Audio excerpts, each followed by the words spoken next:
episode of I'm Ready, a SpongeBob SquareCast. My name is Captain Eric, and we are continuing our sail through the second season of SpongeBob SquarePants. Now, when I say the Ready Crew, when I talk about the Ready Crew, and I give that title out to pretty much anyone who is a fan of this show, it's meaningful. You are legitimately a part of my world. But sometimes when you take a step back, you got to realize that sometimes you've already had a crew that you've already been a part of your entire life. A crew of friends and family members that you can look on to for any other good, purposes in your life. They are there for you. They help you out. They're always there to help shine a light in your life. And luckily, very much like this episode and about being a part of a team and being a part of a crew, I got to travel around the country and actually meet up with someone that I would consider as a part of my own personal crew.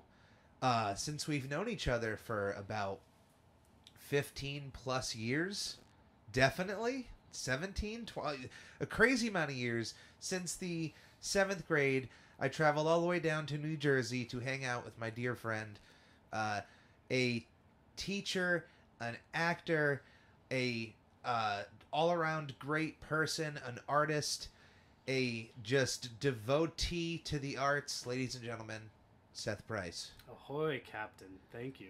Thank you for having me on here. You're welcome. And thank you for coming to give me a nice assist over the last 24 hours here. Oh, absolutely. Hey, when somebody needs a help, moving is no joke. No. Even the smallest, let me tell you, you could look at the smallest amount of stuff to move and the least amount of place to move it. We didn't have to pack it all into a vehicle and travel 2 flights of stairs. Still a lot of work. Yeah, for sure. For those what he's referring to is that I actually moved from one apartment to another today. The new apartment that I happen to be renting now is the basement apartment of the house that I've been living in Jersey City for the last 5 years. The move just kind of happened quite serendipitously, and I'm excited to be still living in this neighborhood with nice close proximity to New York, and have my 2 jobs working as a teacher and music director at a church here in Jersey. So it was an A+ move at the right time, and I'm excited to see where it brings me. Yeah, and the thing when people built homes, they didn't ever really expect how big furniture would eventually get. For sure. Back then, definitely furniture was a little bit on the spacious side, but now, I mean, something as simple as a TV stand. What used to be small, now. Yeah, and we there was a moment where one little piece of the shelf holder kind of fell out, and there were four of us that were trying to find this piece, and I get the TV stand into place, and I'm moving some stuff around, and all of a sudden I hear a clutter. Turns out the piece that had fallen out, that we thought had maybe fallen down a shaft in the wall or just completely lost into the abyss, was right there in front of me. So maybe that's a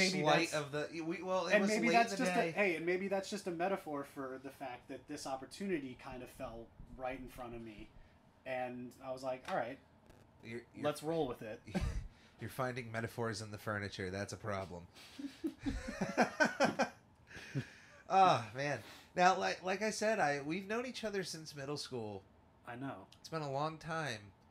And one thing about that entire time that we've known each other is that SpongeBob has always been a part of pop culture. Absolutely. How many Kids' Choice Awards has it won at this point? Every year? Every year, it's the most consistent thing we've had in our lives for the last 15 God years. bless them for winning the amount that they have, but let's face it, it's like mom giving their kid the award in the group of children. Sure.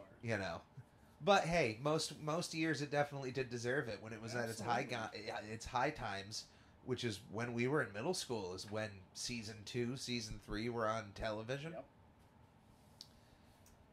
Do you remember much about JFK? Not really. No. I feel like every town has a JFK. There's a few in the state I know that have a JFK middle school, as we do in our hometown. Yeah. But there's like every town has a JFK, either elementary school, middle school, high school. It feels.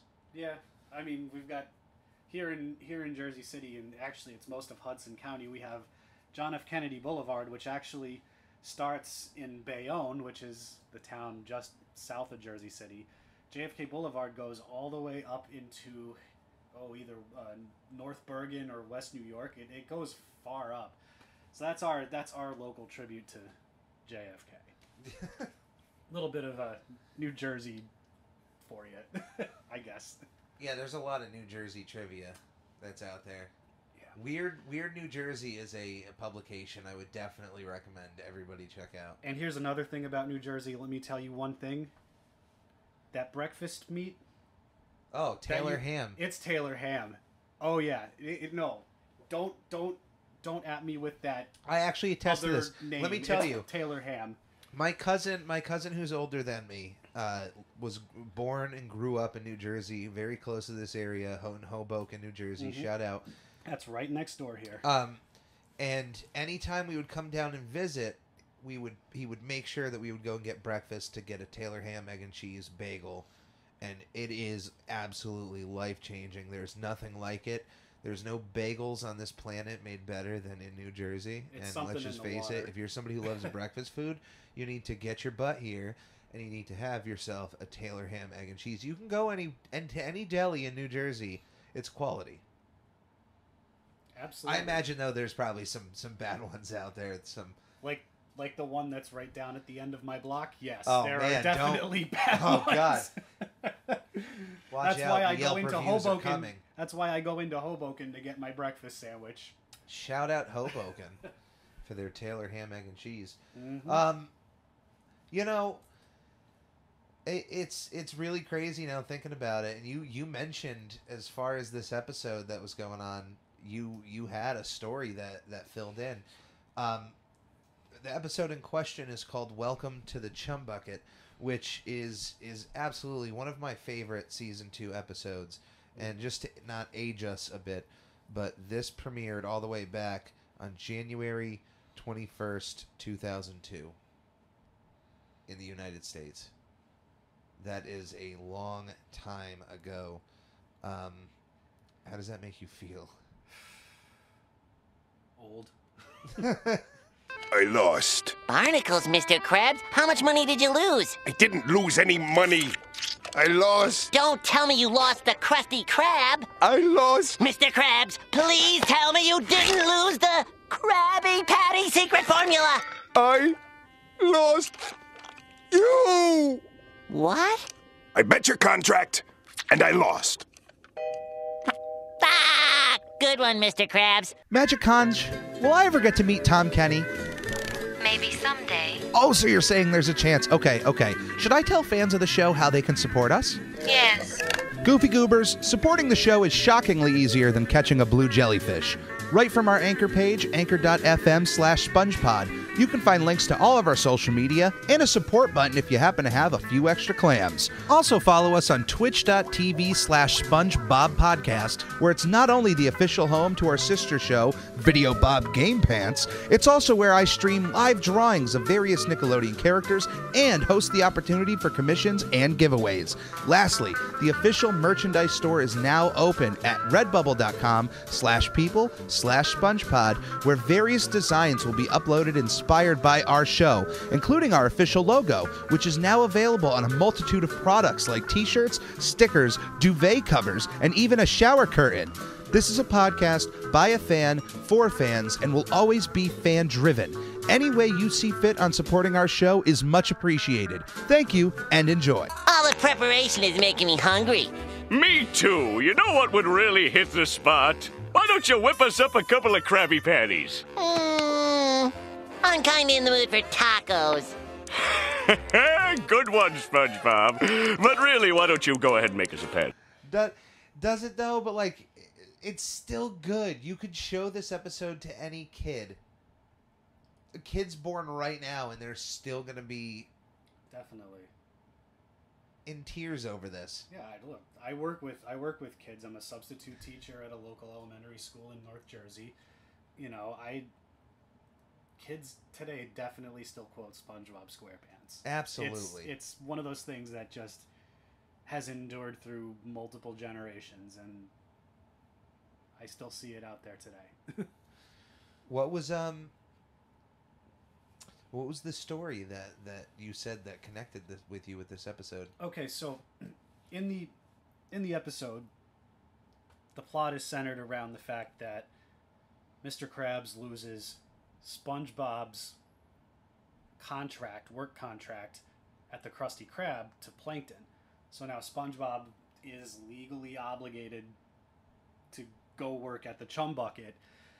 Mr. Krabs had lost him in a card game.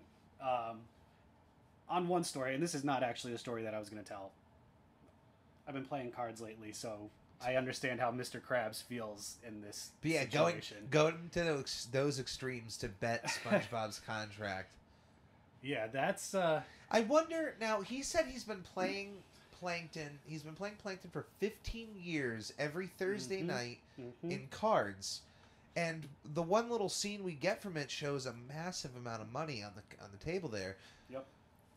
How much did it get to where Mr. Krabs literally ran out of money and was like, SpongeBob's contract? Like, this is it. This is the last... Yeah. It must have just been a really bad run of luck for Mr. Krabs. Which, hey, look, that happened to me last night in a poker tournament. Actually, no, 2 nights ago, sorry. You lost SpongeBob's contract? No. To somebody? No, I just had a really bad run of cards. Like, I lost 2 massive pots with Pocket Kings, which is a great starting hand in No Limit Hold'em. But it just goes to show you that sometimes your luck is just really bad. And it is what it is. Can't take it personally, but it is what it is. Yeah, you got to play the cards that are dealt with to you. And there's some people who go on like complete lucky streaks. You can just be at the casino and watch them, and every hand they get is just complete fire, and they just happen to run into those golden cards. But so Mr. Krabs just decided, well, SpongeBob's contract is up to win. Plankton wins his first hand ever in 15 years, wins the pot, which I'm guessing was a lot of money, and SpongeBob's contract. Yeah. Which is interesting. Because does your story have to do with work contracts being shifted? It's not a specific contract. It's just a position shift in one of my positions right now.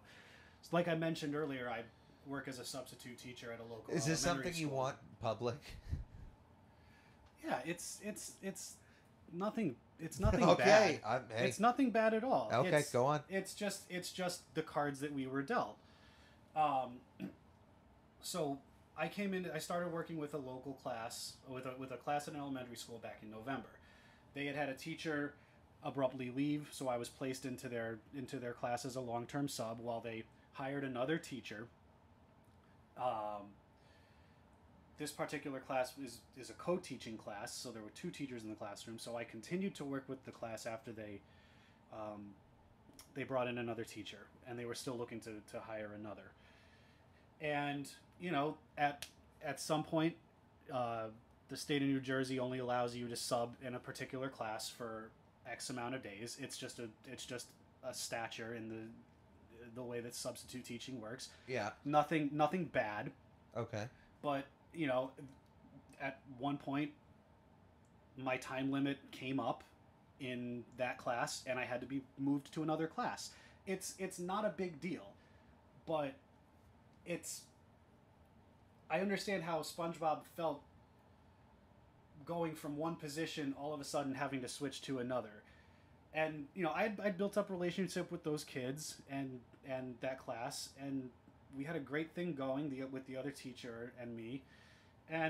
But then I got moved to another class, and those kids were just as wonderful to work with. And, you know... Yeah, I can imagine just if you enjoy your job and then you're just told one day, you're going to be doing something completely different. No, there's nothing bad about that. This is, This is I having said- to I- go I to work mentioned- for yeah. another company, which could you imagine, working for Google and all of a sudden you're told, hey, we traded your contract to Microsoft. You're going to work there. Like, Yeah, or like to Apple or something. yeah, you're not going to argue because, I mean, it's probably a lot of money if you're that high up to get traded to this company. So you're just like, okay. Yeah. But does that happen without your consent?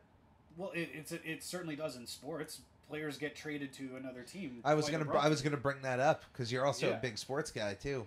Yeah, so you see it all the time.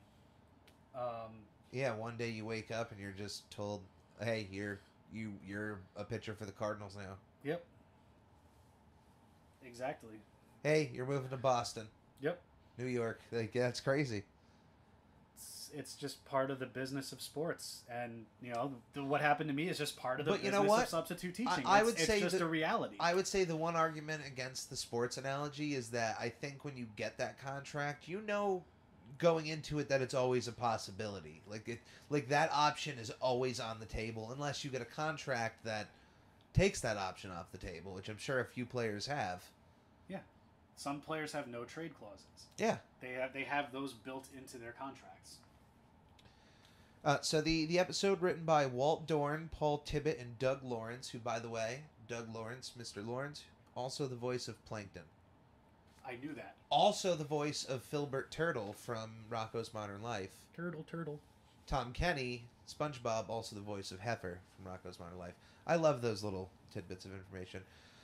This is just another slam dunk episode from season 2. This is just another classic in the can. Another just every episode I can say is my favorite episode because they're all good. When I have to eventually rank this season, it's going to be tough because whatever at the bottom ultimately doesn't deserve to be at the bottom of any list, but like there's going to have to be one. Again, just goes back to that concept. That's just the way it is. Yeah, that's just the way it is. And that's the way the news goes. You can't another great show. You can't sit down and cry about stuff. No. You gotta. But SpongeBob does. He gets dragged away from Mr. Krabs. It's still funny, even though it's very dark and kind of grimy on Plankton's end. Forces SpongeBob to then work in the Chum Bucket kitchen, which is completely different than any other kitchen that I've ever seen before, SpongeBob's ever seen before. Now, they have a steamer, which I don't know if you've had a steamed hamburger. Apparently, it's like a thing that people are getting really into, and there's some restaurants that specifically steam Isn't that how their... McDonald's does it? I Maybe. don't know. I don't know. I mean, I thought it's Play-Doh. I thought all McDonald's beef is just like... I thought it was pink Play-Doh with some beef. You know what's crazy? I mean, I'm sorry. This is just going to be said. It's crazy that the FDA has a ruling that, or some sort of law or whatnot, that you have to have a certain amount of beef to then be able to then promote your product as 100% beef. There's no way the Krusty Krab is following any of these guidelines. Like, Nor is the Chum Bucket. no, the Chum Bucket is actually selling the McDonald's Play-Doh without any of the brown stuff. They're just like, hey, here. Well, chum is fish meat and guts. It's kind of dark that he's out there selling it. It's like if you walked out and there was a fast food restaurant selling like human parts. That's very dark. Well, that's the Chum Bucket. That's straight out of like Sweeney Todd right there. That is the Chum Bucket in that story. Sweeney Todd and Mrs. Lovett's meat pies. Yeah. Well, here's the thing. She didn't actually, Plankton is very out in the open that he's selling chum. It's called the Chum Bucket. So the fish are down there. At least the ones that happen to walk in once in a while and eat there just, I guess, don't understand what chum is. Plankton initially very aggressive with SpongeBob, making demands for him to make a Krabby Patty ultimately. That's what his goal is, of course, throughout the entire part of this episode. When the aggression doesn't work, Karen suggests that he uses kindness and compassion which at first seems to yield some decent results of SpongeBob being a little bit more happy around Plankton, therefore His mood possibly improves, yep. more willing to make a Krabby Patty. Yep. SpongeBob, of course, playing chess while Plankton is playing checkers and completely takes advantage of the situation. Playing the long game. Playing the long game, the takes best way to advantage put of it. Plankton Yep. through and through, to the point that he knows he's just gonna get away with anything he wants because Plankton's not gonna do anything. Plankton's biggest threat out of this is not firing him, which would be great because then he could just get rehired by the Krusty Krab. It's to put his brain inside of a robotic version of him, which then does end up happening. And then still the brain takes over the robot enough to disobey Plankton. To be like, still. I'm gonna head out. Yeah. Which, by the way, a little bit of trivia: the magazine that the robot was reading has a SpongeBob comic strip on it that features SpongeBob, Patrick, and Squidward. So Excellent. Little bit of meta humor there of the robot reading into their world. But at this point, Plankton, completely fed up with SpongeBob, begs Mr. Krabs to take him back. Mr. Krabs then takes advantage of this situation and is only willing to take him back as long as Plankton pays $50. Yeah. And Plankton then admits that he cheated during the card game in which he won SpongeBob's contract, gets thrown back into the chum bucket. SpongeBob is now back with his brain and makes a little joke at the end. And that's our episode. But, man, classic through and through. What are your thoughts? Like when you see this episode, you probably haven't watched SpongeBob in a while. When's the last time you even saw this? It has been years. I can honestly say that I think the last time I saw an episode of SpongeBob SquarePants was a little over 4 years ago when I checked into my hotel in Madrid, Spain. Yeah. And Bob Esponja, No way! which is the translation. So it was funny hearing the theme song, Bob Esponja, Bob Esponja, and it was oh my god. We were like, it literally translates to Bob Sponge. Yeah. Yeah, they're pretty spot on with it. So I honestly think that was the last time I saw an episode of SpongeBob SquarePants. 4 Jeez. years ago at a hotel in Madrid. Now, but before that, when do you think the last time you watched the English version? Would you say it's been about 10 years? No, I've seen an episode of SpongeBob here and there. I haven't seen newer SpongeBob. Yeah. I think SpongeBob was on Netflix for a little bit, and a few of the early season episodes were on there, which in my opinion is the golden age of SpongeBob. So I think I probably, when I had some downtime or just watching TV before going to bed, I might put on that whole SpongeBob. golden age thing doesn't even have to be your opinion. That's straight up fact at this It is point. fact. But hey, It's canon. newer SpongeBob has been getting some great reviews. So things are there's always, like, I watched a newer Simpsons episode. Fantastic, made me laugh. Okay. Things come in waves. Like it'll get bad and then it gets good again. South then it Park gets bad. had a great pandemic special. That was South Park has had seasons where they're terrible, and then they get like a few seasons where they're really good. It's just what happens in entertainment. These long-standing cartoons, there's only so many stories you could do before you're just going back to the well again and just scraping the bottom a little bit more. Family Guy does. It's the same formula. Everybody. But when you go back to an episode like this, you can always, on its own, just...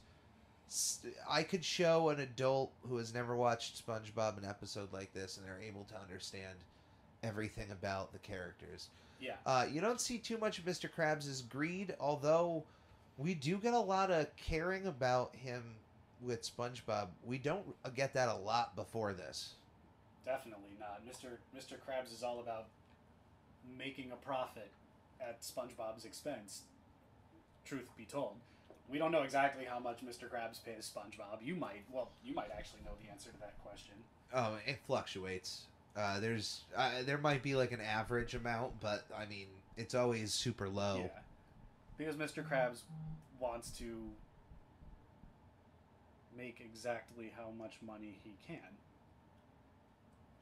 I think SpongeBob doesn't need to work. I think his parents, I don't know, he just has a suspicious amount of money. Like going back to even the first episode when you look at his house and what he has and he's looking for a job. What? Okay. Where did you get all this? I think his parents just, he's like feeding off of them. They're just wealthy and he just has money in his back pocket. That tracks. Yeah. There's probably later season episodes I haven't seen that completely explain all of this away that I like. Yeah. I'll get to those episodes eventually. Mm-hmm. But I don't know, it's good vibes. It's good vibes through and through. Nostalgia is a very powerful tool. 100%. I'm a big believer in nostalgia. Now, don't want to assume, but what would be the most nostalgic cartoon for you to go back to? Like, what would be the cream of the crop? The endorphins just flowing through your brain when you see that intro. Is there something that comes to mind? That's an easy question to answer. Avatar: The Last Airbender. Really? 100%. That show. So we were about like 13, 14, 15 around that Yeah. time. Is there one from your childhood that you're fond of? From before that. Yeah, there's different eras of childhood. So like when you were a young kid, what was your preschool go-to? Was it Sesame Street, Barney? Sesame Street, Barney, Blue's Clues. Yeah. 'Cause Okay. I think I was in kindergarten when Blue's Clues started. So, all right. So you're really into Blue's Yeah. Clues. So adolescence, what were you really into? Like late 90s. Obviously, I watched all of the Pokemon cartoons when those were airing. You got into Yu-Gi-Oh too, right? Yu-Gi-Oh, absolutely. Yep, I had a Yu-Gi-Oh deck. I always found that I was the worst duelist out of all of my friends. Eric, I always thought I built a decent deck, but then for some reason I just would always get exploited and lose every Yu-Gi-Oh duel that I ever played. Yeah, I can't play modern Yu-Gi-Oh. It's changed so much. Like they try to adapt the rules to other games and just give me a basic Yu-Gi-Oh duel with someone's got a blue eyes white dragon, someone else has a dark magician or red blue eyes. Wins every time. Yup. Because it's just too powerful. Just give me a summoned skull from the good old days. The summoned skull. You know what? The dark magician is overrated. Why do you need a dark magician when you can have a summoned skull in your deck, and it takes one less tribute to get the same amount of attack? 2,500 attack points. Yeah. Damn dark magician, but he's got a great costume. He's got a decent look. So there's that, and that is understandable. Getting into Pokemon, Yu-Gi-Oh, that leads right into Avatar. Yep. Would you say that after Avatar: The Last Airbender, anything that was aimed to children just kind of, was there any shows that as you were an adult, something like Adventure Time that maybe you got into afterwards that caught your eye? Just Rick and Morty, really, for me. Well, it's more for adults. Yeah, that's understandable. That's definitely more on the NSFW train. Yeah, there's a few shows. I would say if you're a fan of Rick and Morty, I would say if you ever get a chance, regular show is an absolute wild trip that is very much in line with you know what? If you took Rocko's Modern Life and Rick and Morty and blended it together, regular show. Yeah. Oh, and you know what else I like? All of the Star Wars cartoons. Like the Clone Star Wars. Wars, the Clone Wars. Yeah. That whole series. I've been watching the Bad Batch every week. There you go. You know, I love those. The Star Wars Rebels. Those cartoons that Dave Filoni created that fit in between the main Skywalker saga movies. Those cartoons have some of the best storytelling, the best voice acting. Shout out to D. Bradley Baker. He is one of the best in that business. You know, dude, he is. He really is. He is one of the cream of the crop. 5 different clone troopers, 6 if you add another one that he voices. Yeah, it's crazy. He's also the voice of Appa in Avatar, so you know. Yeah, how do you create? They're just hey, you're a flying bison. make those noises. and he just comes up with them on the spot. A few little just bits of trivia about this episode. The book Plankton reads to SpongeBob is the same book that Grandma SquarePants had in Grandma's Kisses, the sea leprechaun book. So one of SpongeBob's That's favorites. Excellent episode right there. Yeah, we passed by that. It's a wonderful episode. Truly. The PlayStation version of Super Sponge shows clips of this episode in the introducing Mr. Krabs and Plankton scene, which of course that's I think the next video game coming up that I'm gonna have to review. Now here's the thing: Mr. Krabs says that he has been playing poker or cards with Plankton for 15 years. Like poker that they're playing. However, in Plankton's army, it was the 25th anniversary of when he first tried to take the formula. But the whole card, there's always like lore things in which they always try to, times never add up. Like when SpongeBob says, I've been employee of the month 400,000 times in one episode, and there's then the next, always continuity. there's always continuity errors. There's never anything set, and that's kind of the joke, people. I mean, so how do you think The Simpsons have endured, or Family Guy, or South Park? They don't age the characters, but they adapt to what's going on in the world around. It's formula. It's a magic formula, to borrow a term from SpongeBob. Absolutely. Magic formula. This is a magic formula. Now, do you have anything that you would like to promote, Bud, that I can give you a platform to? Anything public? Not really. Hey, cool. Look, I'm just kind of... I just moved into my own new space. First time living on my own. I'm working 2 great jobs. I'm still with that elementary school, by the way. Like, I don't want to... Like, I love where I'm at. I love everybody that I'm working with. It is a great job, and quite frankly, all the students that I worked with were great this year. It really opened my eyes to a whole career possibility for me. Absolutely. So, you know, that story has a... Just like this episode, SpongeBob's back at the Krusty Krab. I feel like I belong there, and I'm happy about that. You've always been great working with kids, but you're also a super creative person. So if you ever decide to create content, let me know. I would love to know what you're ever getting into. Yeah, you're someone who just has always adapted well to the different arts out there, and it's always interesting to see what you do. Because we didn't really dive into our experience, not just knowing each other in school. We had 4 years of drama club with each other. Yep. Seth here being in front of the stage, in front of the curtain. I was behind the curtain mostly, but I did enjoy the times I was forced to be in plays and whatnot. But like, Seth, you excelled at wanting to be an actor. You were a fantastic actor. It was, and then I ended up going to college for that. It's one of those things where I realized that, I was passionate for it, and it's something that I could still see myself doing in a community setting, but I've found that the best application for what I know I'm capable of and what I ultimately want to do is to actually just more teach and share what I've learned and what I've experienced. You know, you hear all the time about the arts losing budget, losing budget money, programs get cut.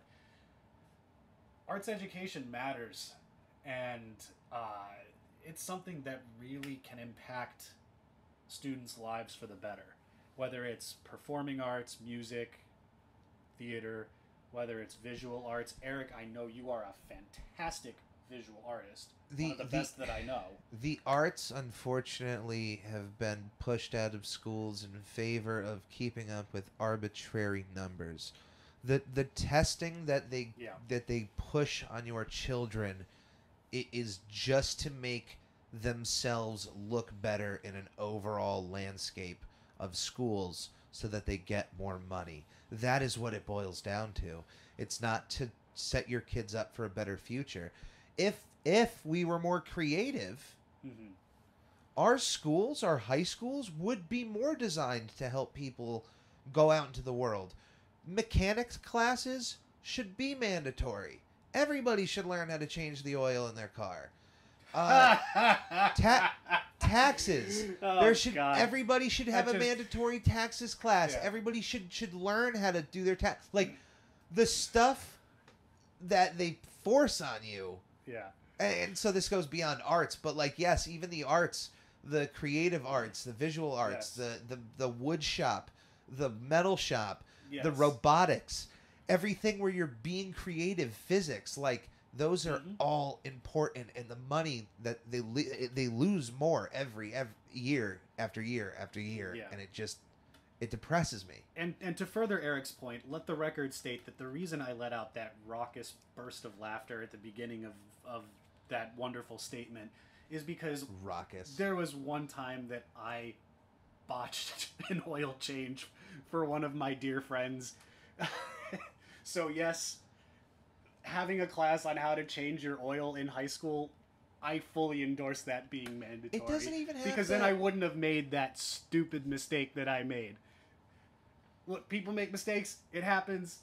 And here's the thing: But- I don't want to come down Yeah. on the forced English and math and history classes. Like everything that any high school teaches is important, Yeah. but let the kids decide their path. If they want to spend most of their time in the wood shop department, or Let 'em just do it. let them do it. Let them be creative. Let them be themselves. And you know what? Yes, have a varied structure of schedule, but Yeah. just stop taking the money Get the- away get from the the wood core- shop. Stop taking the money away from the arts departments, Music, yeah. music departments, anything creative. That it's so important for Yeah. these kids. People should learn that even if look, think about all the people listening to this podcast right now. You probably work a 9 to 5 or an overnight, second shift, third shift, whatever job that you hate, you dislike, you're frustrated on, and you go home and you paint and you play the piano and you draw and you work on Photoshop, you create digital art on an iPad, on a computer. You're creating a video game within a video game. Like you're being creative and still expressing yourself, not getting paid for it necessarily, but even when the world, is not necessarily like gonna support you, you're still finding a means to show Yeah. what you can do. So everybody should be able to do that. Exactly. Everybody I should. believe that 100%. Well, those starting points have to start in school.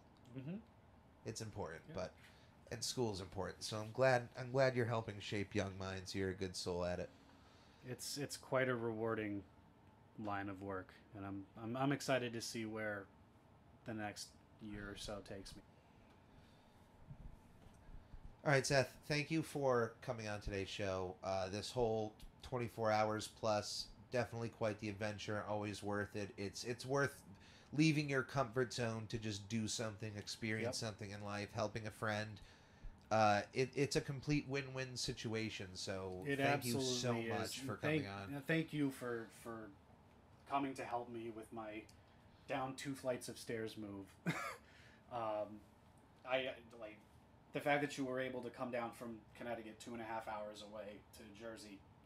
It speaks volumes. I am grateful to have you in my life, and this podcast that you do is wonderful. SpongeBob SquarePants is a great show. And this has been quite a wonderful last day or so. So thank you. Much appreciated. Now, being a musician yourself, one of the main things you do is play the piano a lot, and you've become quite good at it, I should say.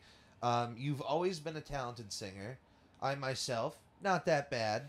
But one of the one thing about this episode that is most well known is the song "The Squirrel Is Not a Home" that SpongeBob and Mr. Krabs sing. A power ballad, almost a love ballad between the two, being able not to work with each other, missing one another. Yep. And It's legendary. It's one of the best SpongeBob songs of all time. It's certainly the best SpongeBob duet of all time. Yeah. And since the beginning of this show, I said, when I get to this episode, I gotta see if Seth would be willing to play this. And even though months ago you agreed to be on an episode of the show, I left out the song part until a few days ago, and you were totally for it. Yep. You were totally 100%. for it. I'm always down for spontaneous stuff. And let me also just remind you, like, there was one time, I forget how the conversation, I'm down living in Jersey, obviously. I forget how the conversation came up, but there was one time where I just texted you completely out of the blue, hey, what are your top 5 songs, musical parts in all of SpongeBob? Knowing Eric's SpongeBob knowledge as I did, I was like, he's the perfect person to ask that kind of question to. Did I think I answered pretty quickly. You did. Absolutely. I don't remember my answers right now. You said number 1 was a tie between the theme song, rightfully so, and Sweet Victory. Yeah, that is right. I actually, in all the time, like now that Sweet Victory has been memed to the point that it was referenced to not only the Super Bowl, but has just gotten a bigger appearance in Super Bowl commercials, like Sweet Victory I think might take the reins as probably the best. But at the same time, most people singing the SpongeBob theme song, when you play that in a crowd, it's a crowd pleaser. Everybody chants along, like even if you hate the show.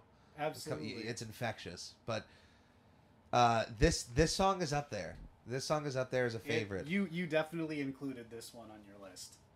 I did. So, for your consideration.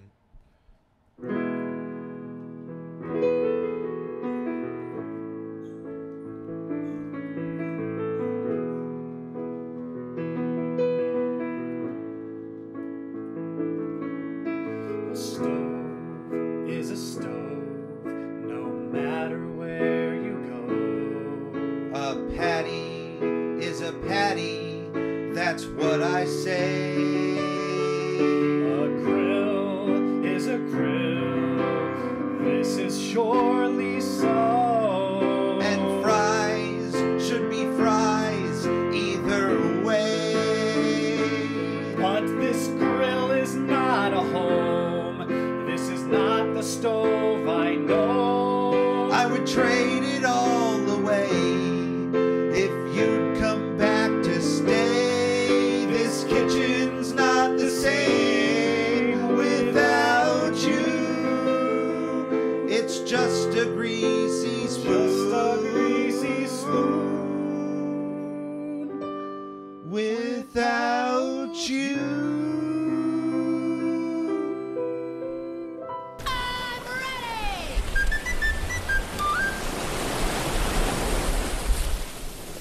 Magic Conj, will I ever get to meet Tom Kenny? Maybe someday. Oh, so you're saying there's a chance. Okay. Should I tell fans of the show how they can support us? Yes. Goofy Goobers, supporting the show is shockingly easier than catching a blue jellyfish. Right from our anchor page, anchor.fm/SpongePod, you can find links to all of our social media and a support button if you happen to have a few extra clams. Also follow us on twitch.tv/SpongeBobPodcast, where it's not only the official home to our sister show, Video Bob Game Pants, it's also where I stream live drawings of various Nickelodeon characters and host the opportunity for commissions and giveaways. Lastly, the official merchandise store is now open at redbubble.com/people/SpongePod, where various designs will be uploaded inspired by our show, including our official logo, which is now available on a multitude of products like t-shirts, stickers, duvet covers, and even a shower curtain.